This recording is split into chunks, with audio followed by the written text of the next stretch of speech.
The year is 2010. The place, Sealand Marine Park, a shimmering jewel on the coastline, promising wonder and excitement to all who enter its gates. But for one young man, it was more than just a park. It was the culmination of a lifelong dream. This is the story of Zayn Marston. From a young age, Zayn was captivated by the ocean's mysteries, spending countless hours poring over documentaries, books, and anything he could find about marine life. But it wasn't just any creature that held his attention. It was the orca, the apex predator, the wolf of the sea. Their intelligence, their social complexity, their sheer power, it all fascinated him. He knew deep down that he wanted to dedicate his life to understanding these magnificent beings, to bridging the gap between humans and these ocean giants. His passion led him to pursue a degree in marine biology, excelling in his studies and seeking out every opportunity to learn more about orcas. He volunteered at local aquariums, assisted in research projects, and even spent a summer working on a whale-watching boat, soaking up every bit of knowledge and experience he could. Zayn wasn't just learning about orcas, he was learning how to connect with them.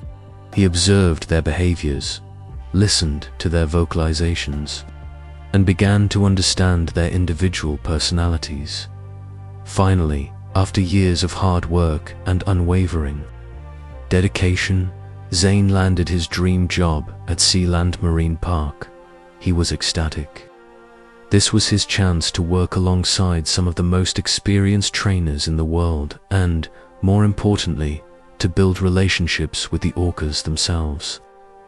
The park was home to several orcas, each with their own unique history and personality. But one orca in particular would soon capture Zayn's heart. Nani was a magnificent creature, a 30-foot orca with sleek black and white markings and an aura of intelligence that was palpable. She had been at Sealand for over a decade, a veteran performer who was known for her breathtaking displays of athleticism and her uncanny ability to connect with her trainers. Zayn was immediately drawn to her. There was something in her eyes, a depth of understanding that resonated with him. From day one, Zayn approached Nani with respect and patience. He didn't see her as just a performer or an attraction. He saw her as an individual with her own thoughts, feelings, and needs. He spent hours observing her, learning her habits, and understanding her body language. He spoke to her in a calm, soothing voice, building trust and rapport. He quickly learned that Nani was a complex and sensitive creature. She was highly intelligent, quick to learn new routines, but also prone to boredom and frustration if she wasn't mentally stimulated.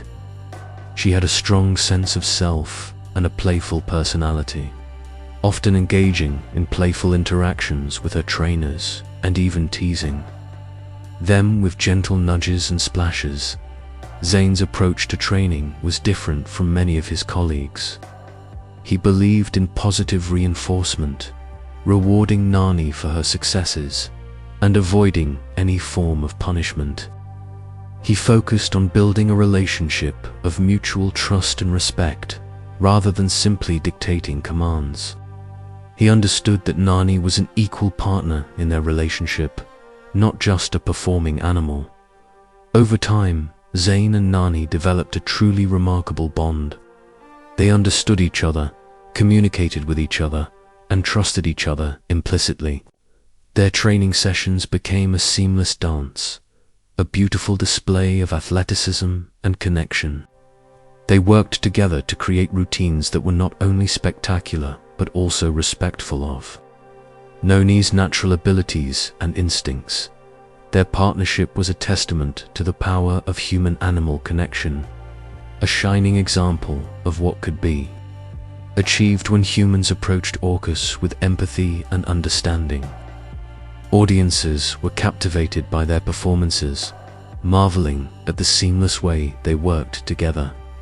the unspoken communication that passed between them. Zayn and Nani became a star attraction at Sealand, drawing crowds from all over the world. Their story was one of hope, of connection, of the potential for humans and orcas to coexist in harmony. It seemed like a dream come true for Zayn, a validation of his lifelong passion and dedication. He had found his purpose, his calling, and he was living it every day, alongside his beloved Nani. But beneath the surface of this seemingly perfect partnership, cracks were beginning to form. The stress of captivity, the pressure to perform, and the lack of freedom were taking their toll on Nani. Subtle changes in her behavior, fleeting moments of unpredictability hinted at the internal struggles she was facing, while Zayn remained unwavering in his commitment to Nani. A growing unease was starting to settle over those who worked closely with the orcas. The relationship between captive orcas and their trainers is never without risk. Orcas, known for their intelligence and emotional depth, can sometimes react in unpredictable ways, and no amount of training or trust can change their fundamental nature. Unfortunately, Zayn's bond with Nani would be tested in ways no one could have foreseen. Okay, let's dive into it. The cracks were there, you see, faint at first, almost imperceptible, like hairline fractures in the concrete of a seemingly impenetrable dam. But they were there, and they were widening. We just didn't see them for what they were until it was too late. The morning of March 12th started like any other at Sealand Marine Park. The air was thick with the familiar scent of salt water and fish. The gulls wheeled and cried overhead, a constant soundtrack to the bustling activity. But even before the first training session began, there was a subtle tension hanging in the air, a feeling that something was off. Nani, the star of the show, the magnificent orca who had captivated audiences for years, was different. From the moment her trainers arrived at her holding pen, it was clear she wasn't herself. Her usual playful greetings, the enthusiastic breaching and vocalizations were absent. Instead, she remained largely submerged, her movements slow and deliberate. She just seemed withdrawn, recalls one of the junior trainers, a young woman named Sarah, in a later interview, like she was carrying the weight of the world on her shoulders, which in a way, I guess she was.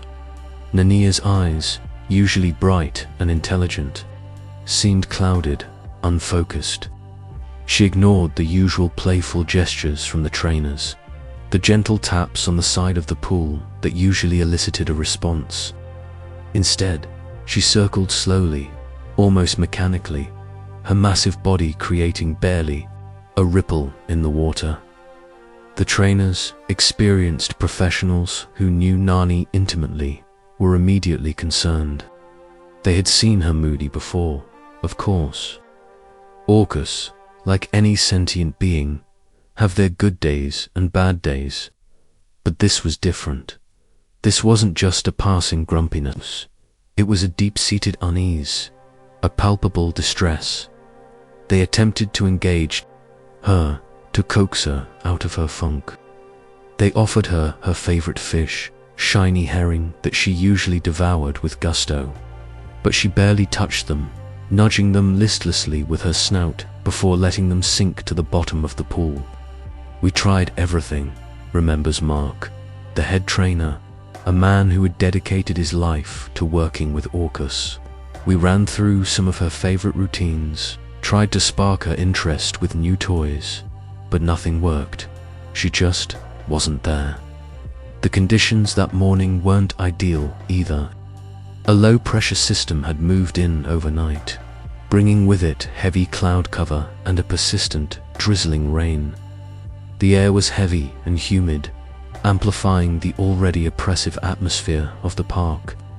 The water in the pool, usually crystal clear, seemed murky and dark. Orcas are incredibly sensitive to their environment.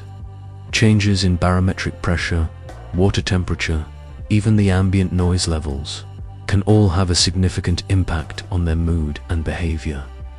And that morning, everything seemed to be conspiring against Nani, adding to the unease. There was a palpable sense of pressure from the park management to proceed with the scheduled training session. A new show was in the works, a spectacular display of athleticism and grace that was meant to draw even larger crowds. And the deadline was fast approaching. Despite the trainers' reservations, the decision was made to go ahead with the session. They hoped that once Nani got moving, once she started performing, she would snap out of her funk. They told themselves that it was just a bad morning, a temporary blip in their otherwise harmonious relationship. Zayn, ever the optimist, was determined to make it work. He believed in Nani, in their connection, in the power of positive reinforcement. He approached the session with his usual calm demeanor, his voice soothing and reassuring. "Okay, Nani," he said, gently stroking her massive head. "Let's just take it easy today. We'll just run through the basics, okay? No pressure, no pressure." He entered the water, his heart filled with a mixture of hope and apprehension. He knew that something was wrong, that Nani wasn't herself, but he also believed in their bond, in their ability to overcome any challenge. He had worked with her for years, had learned to read her moods, to anticipate her needs. He trusted her implicitly. But that morning, that trust would be tested in ways he could never have imagined. As the session began, Nani initially responded, albeit sluggishly, to Zayn's commands. She performed the basic maneuvers, the gentle spins and dives, the synchronized movements that had become second nature to her. But as the session progressed, her behavior became increasingly erratic. Her movements grew sharper, more forceful. She began to ignore Zayn's cues, to deviate from the established routines. There was a growing tension in the water, a palpable sense of resistance. She started ignoring him, remembers Sarah, who was observing the session from the side of the pool. He would give her a command, and she would just ignore it. Or she would do something completely different, something unexpected. It was like she was deliberately trying to sabotage the session. Zayn tried to remain calm, to maintain his composure. He repeated the commands, his voice becoming firmer, more insistent. But Nani remained unresponsive, her movements increasingly unpredictable. The other trainers watched from the sidelines, their unease growing with each passing moment. They exchanged worried glances, sensing the escalating tension in the water. They knew that something was about to break. The cracks were widening, the pressure was building, and they were powerless to stop it. The world stopped turning that day.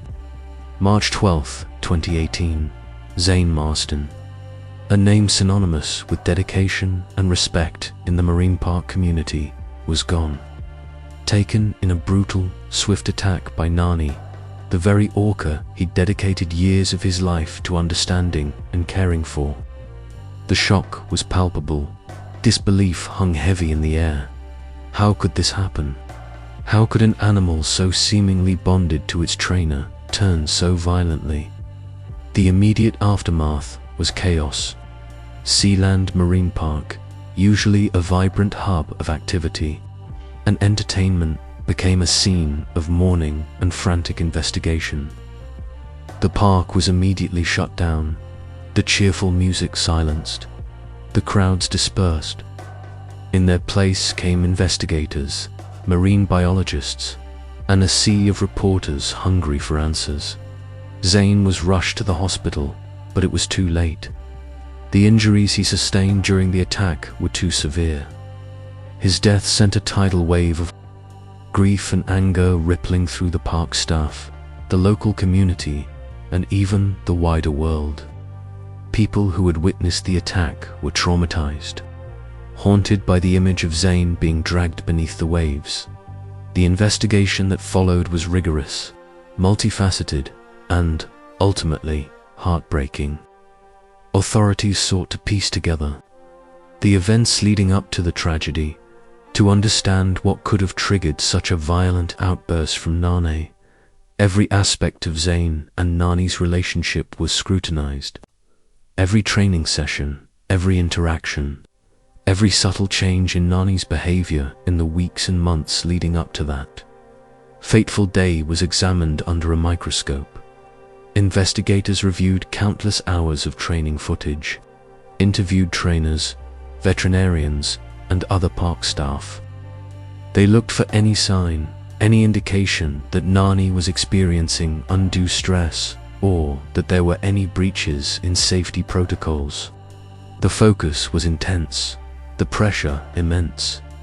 Everyone wanted to know, could this have been prevented?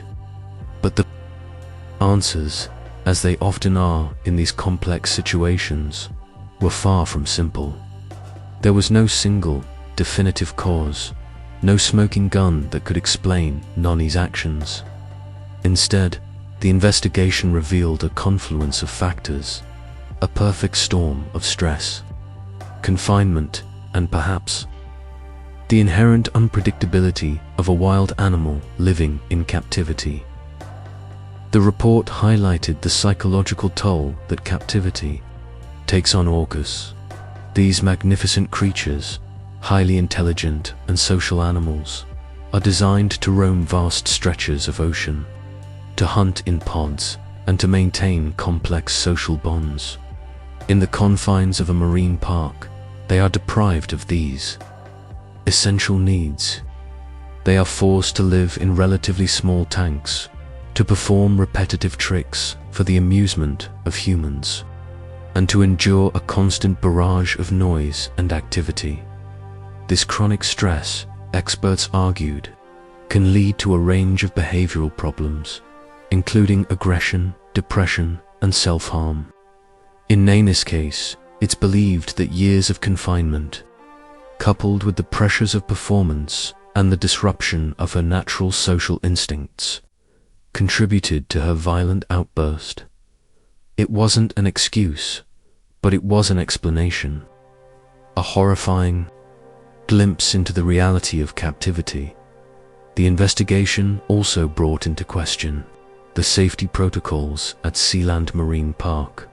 While the park maintained that it adhered to strict safety standards, the attack exposed potential weaknesses in the system.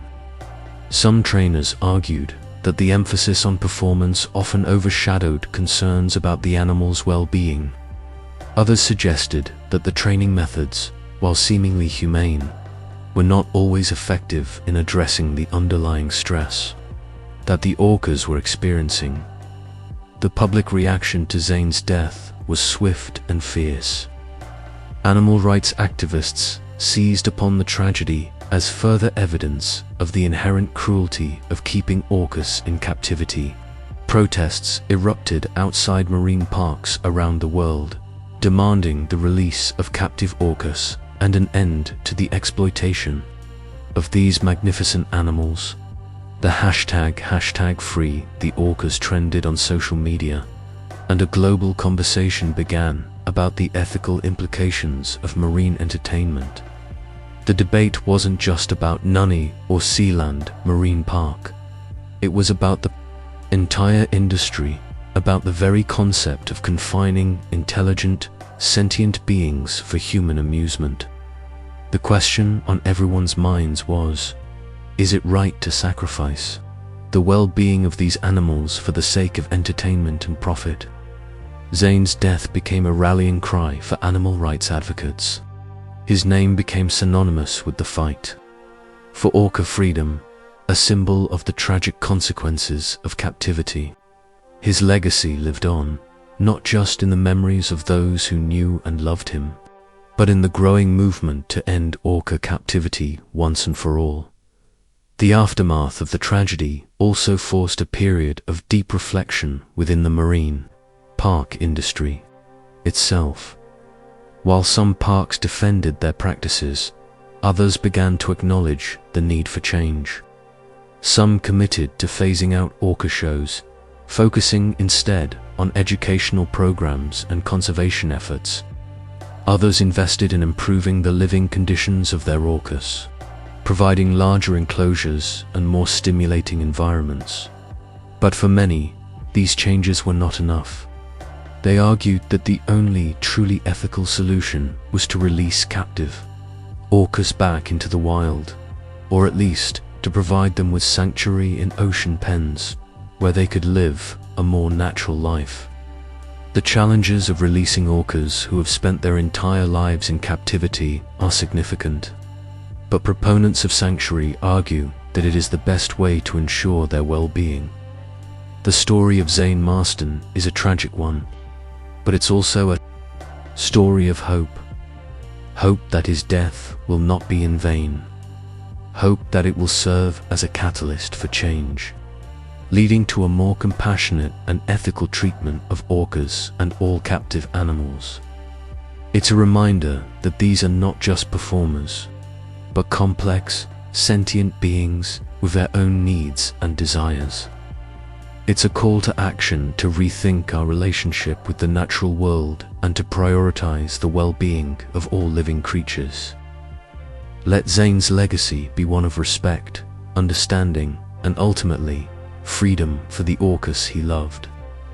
Let his story inspire us to create a world where these magnificent animals can thrive in their natural environment, free from the confines of captivity, forever, forever.